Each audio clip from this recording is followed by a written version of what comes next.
ሰላም ጤና ይስጥልኝ ውድና የተከበራችሁ የቲቪ ቤተሰቦች እንደምን አላችሁ? እንደምን ቆያችሁ?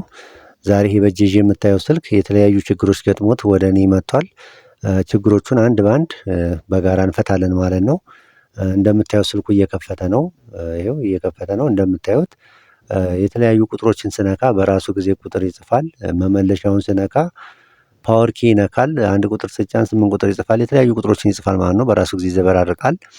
እንደዚሁም ደግሞ በራሱ ጊዜ እንዲህ እየነካካችሁት እያለ ስታክ ያደርጋል። ጸጥ ብሎ ይቀራል። ይኸው እንደምታዩት ምንም መንካት አትችሉም። ጸጥ ይላል።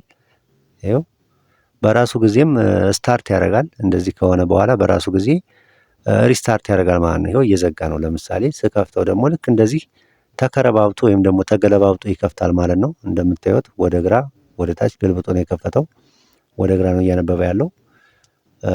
አንዳንዴ ደግሞ ስትከፍቱ በራሱ ጊዜ ነጭ ይሆናል። ነጭ ይበራል። ይኸው እንደምታዩት ደግሜ ስከፍተው ደግሞ ነጭ በራ ማለት ነው። ብዙ ጊዜ እንደዚህ አይነት ችግር ይገጥመናል። ብዙ ጊዜም የቦርድ ችግር ነው ብለን የምንመልስ አንዳንዶቻችን አለን። ነገር ግን የራሱን ቦርድ ወይም ደግሞ የራሱን የተበላሸውን ፓርት መጠገን እንደምንችል በዛሬው ቪዲዮ እናያለን ማለት ነው። ምንም አይነት ቦርድ ወይም ደግሞ ምንም አይነት መቀየሪያ ሳያስፈልጋችሁ የራሱን ብቻ ፊክስ አድርጋችሁ መጠቀም ወይም ደግሞ ለከስተመራችሁ መስጠት ትችላላችሁ ማለት ነው። እንደምታዩት ስልኩን እየከፈትኩት ነው። ምናልባትም የኪቦርድ መንሸራተት ከሆነ ብዬ ቁጥሩ የሚዘበራርቀው እያየሁት ነበር። ነገር ግን ኪቦርዱ ኖርማል ጽድት እንዳለ ነው ማለት ነው።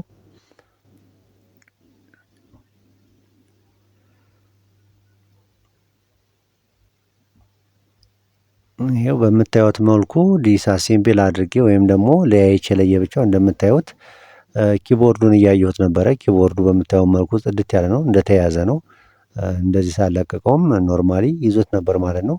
ስለዚህ የኪቦርድ ችግር አይደለም ማለት ነው ቁጥሩ የሚዘበራርቀው። ፕላስ ደግሞ ወደ ግራም ወደ ቀኝም ወደ ታችም የሚጽፈው እንግዲህ ከሜን አይሲው ጋር ወይም ደግሞ ከሌሎች ኮምፖነንቶች ጋር የተያዘ ሊሆን ይችላል ማለት ነው። በጋራ እናየዋለን እሱን። ከላይ እንደምታዩት እንደዚሁ በኤግዛሚኔሽን ወይም ደግሞ በማየት የሚፈታ ችግር ምንም የለም። ስለዚህ ቀጥታ ወዴት እንሄዳለን? ቆርቆሮውን አንስተን ወይም ደግሞ ፕሮቴክተሩን አንስተን ቀጥታ ወደ አይሲው ገብተን በላዩ ላይ ያሉ አቧራዎች ወይም ደግሞ ደስቶች ካሉ እነሱን እናጸዳዳለን ማለት ነው። በምታዩት መልኩ እኔ ቲነር አድርጌ ጽድት አድርጌ እንደምታዩት ጠራርጌዋለሁ ማለት ነው። ልክ እንደዚህ ካጸዳችሁ በኋላ የተወሰነ ሞቅ አድርጋችሁ መሞከር ትችላላችሁ። እኔ ቪዲዮ እንዳይንዛዛ ሲባል ኖርማሊ ሞክሬዋለሁ። ነገር ግን ሊሰራልኝ አልቻለም። ወደ ቀጣይ እርምጃ ቀጥታ ወስዳችኋለሁ ማለት ነው። ይኸው እንደምታዩት አደራረኩት። ሙሉ ነገር ጽድት አደረኩት። ስለዚህ እንደዚህም አድርጌ የተወሰነ ሙቄውም ኖርማል ሊሆን አልቻለም ማለት ነው። ስለዚህ ምን አደርጋለሁ? በምታዩት እኔ የምጠቀመው ሁልጊዜ ደረቅ ፔስት ነው እና ከደረቅ ፔስቱ የተወሰነ አይሲዩ ላይ አድርግና ወይም ደግሞ ሜን አይሲዩ ላይ አድርግና ይሄንን ስልክ ሪቦል አደርገዋለሁ ማለት ነው። ልክ እንደምታዩት ሪቦል አደርገዋለሁ። ስታሞቁ እናንተ በጥንቃቄ መሆን አለበት። እኔ ለእናንተ ለማሳየት ስል በእጄ ይዤ ነው እንደዚህ እያሞቁ ያለሁት። ነገር ግን ለብዙ ጊዜ ይህን ስራ ስለሰራሁት ነው እንጂ እናንተ ይህን ስትጠቀሙ የተወሰነ ዲስታንሳችሁን ጠብቃችሁ ከብሎራችሁ እጃችሁንም እንዳይፈጃችሁ መሬት ላይ ወይም ደግሞ ፒሲፒ ስታንድ ሆልደር የሚባል አለ። እሱ ላይ አድርጋችሁ ብታሞቁት ውጤታማ ትሆናላችሁ ማለት ነው። የተለያዩ ኮምፖነንቶች እንዳይረግፉባችሁ በጥንቃቄ ብታደርጉት ይመረጣል ማለት ነው። ልክ በምታዩት መልኩ እኔ ቀስ እያልኩ ሪሂት እያደረኩት ወይም ደግሞ እያሞኩት ነው ማለት ነው።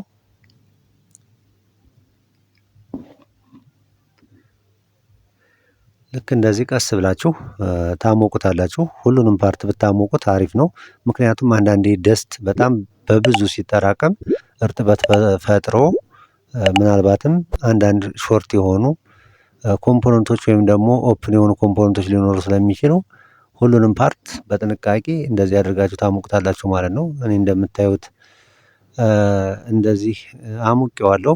ዜን ይሄ ከፊት ለፊቱ የምታዩት የኪቦርድ ወይም ደግሞ የኪፕረሱ ቦታ ነው። እሱንም እንደዚሁ አቧራና የተለያዩ ዝገቶች ካሉበት ጽድት ታደርጉታላችሁ። ይሄ ደግሞ ኪፕረሱ ወይም ደግሞ የሚለጠፈው የኪበተኑ ነው ማለት ነው። እሱንም እንደዚህ ጽድት አድርጋችሁ ምናልባት አንዳንድ ደስት እና የተለያዩ ዝገቶች ስለሚይዝ እሱን ጽድት አድርጋችሁ ትለጥፉታላችሁ ወይም ደግሞ ከቦርዱ ጋር ታያይዙታላችሁ ማለት ነው። እዚህን ካያያዛችሁ በኋላ ቀጥታ ወደ ሙከራው ትገባላችሁ ማለት ነው። ስለዚህ ይሄ ስልክ ተስተካክሏል አልተስተካከልም የሚለውን እስኪ አብረን እንሞክረው ማለት ነው። እንለጥፈውና ይሄው እዚህ ስታያይዙ ቀስ ብላችሁ በቦታው መያያዙን ቼክ ታደርጋላችሁ ማለት ነው። ሁሉም ኪቦርዶች በትክክለኛው መንገድ መስተካከሉን ቼክ ካደረጋችሁ በኋላ ቀጥታ ፕረሱን ተጭናችሁ ትከፍቱታላችሁ ማለት ነው። ስልኩ እንደምታዩት በስርዓት ከፍቷል። ነገር ግን ቁጥሩ ይጽፋል ወይ ነው። አሁን ይኸው ቁጥሩ እንደምታዩት በስርዓት ጽፏል። ስለዚህ ይሄ ስልክ ተስተካክሏል ማለት ነው። ሰርቷል። ኖርማሊ ሪቦል አድርጋችሁም እንደዚህ የራሱ ቦርድ ይስተካከላል ማለት ነው። አንዳንድ ጊዜ ሪሂት አድርጋችሁም እንደዚህ የማይስተካከል ሊገጥማችሁ ይችላል። ያንን ጊዜ ምንድነው የምታደርጉት? አንዳንድ ስልኮች አልፎ አልፎ የሚገጥሙት ስልኮች ናቸው እነዚህ። ያንን ጊዜ ምንድነው የምታደርጉት? ሜን አይሲውን ከቻላችሁ ወይም ደግሞ ሲኒየር የሆናችሁ ጠጋኞች ከሆናችሁ ሜን አይሲውን ቀስ ብላችሁ አንስታችሁ ሪቦል አድርጋችሁ እንደገና መግጠም ነው። ይሰራል 100%። እኔ 2-3 ሞክሬዋለሁ። በደንብ ይሰራል። ቀስ ብላችሁ አንስታችሁ ስትገጥሙት በስርዓት ይሰራል ማለት ነው። በሪቦሊንግ ወይም ደግሞ አንዳንዴ በሪሂቲንግ የማይስተካከሉ ስልኮች በዛ መንገድ ይስተካከላሉ ማለት ነው። በዚህ መልኩ ሰርታችሁ መጠቀም ትችላላችሁ ማለት ነው። ለዛሬ ያቀረብኩላችሁ ስራ ይሄን ይመስላል። ከወደዳችሁት ላይክ፣ ሼር እና ሰብስክራይብ አድርጉኝ። እንደዚሁም ቴሌግራም ቻናሌን ጆይን አድርጉ። ሊንኩን ዲስክሪፕሽን ላይ አስቀምጥላችኋለሁ። አመሰግናለሁ ስለተከታተላችሁኝ በድጋሚ። በሌላ ቪዲዮ በሌላ ስራ እስከምንገናኝ ቸር ሰንብቱልኝ፣ ቸር ቆዩልኝ። ይኸው እንደምታዩት ድጋሚ ቼክ እያደረኩላችሁ ነው። በምታዩት መልኩ ስልኩ ፏ ብሎ ሰርቷል ማለት ነው። ይመቻችሁ።